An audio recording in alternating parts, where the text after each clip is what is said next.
United Nations weapons inspectors are to leave Syria early amid mounting anticipation of U.S.-led military strikes.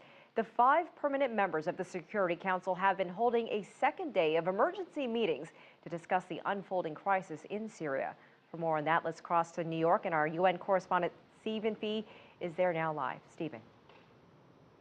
Well, Elaine, it was another day, another closed-door meeting. This time it was at the request of the Russian Federation. They summoned the 5 permanent members of the Security Council, the so-called P5, for yet another conversation about Syria's alleged chemical weapons use. Now, this comes just a day after the United Kingdom failed to garner enough support among those members for its own draft resolution calling for all necessary force in responding to the alleged strike. Now, if the faces of the diplomats leaving the meeting here on Thursday were any indication, they're no closer to any kind of agreement. Meanwhile, as you mentioned, Secretary General Ban Ki-moon has announced he'll be pulling back those weapons inspectors a day early and says he'll get a preliminary readout of their findings this weekend.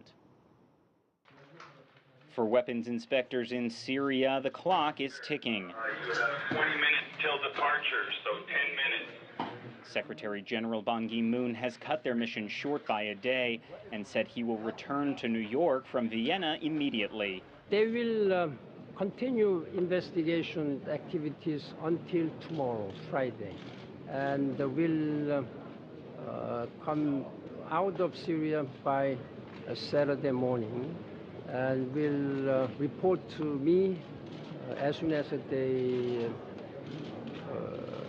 come out of Syria. Originally charged with visiting 3 sites over 2 weeks, the team was diverted to the Damascus suburbs after an alleged chemical strike there on August 21st.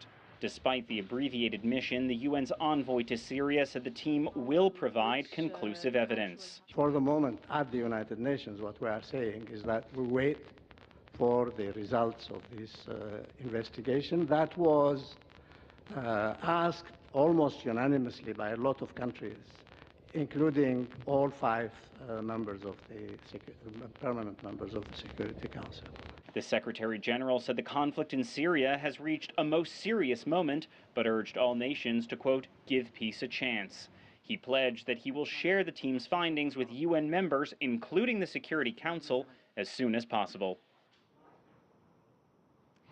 And as for what's next, well, a number of Security Council members are already indicating they'd like to hold an emergency session as soon as some of those findings come to light. That could come as early as Sunday or Monday. And of course, meanwhile, there's still critics out there who say that the UN mission's original mandate to find out if such weapons were used, but not who used them, won't have much impact on a potential military strike. Nevertheless, Secretary Ban did urge patience, saying that he would hope that people would at least take a little bit of caution, at least before that report becomes public.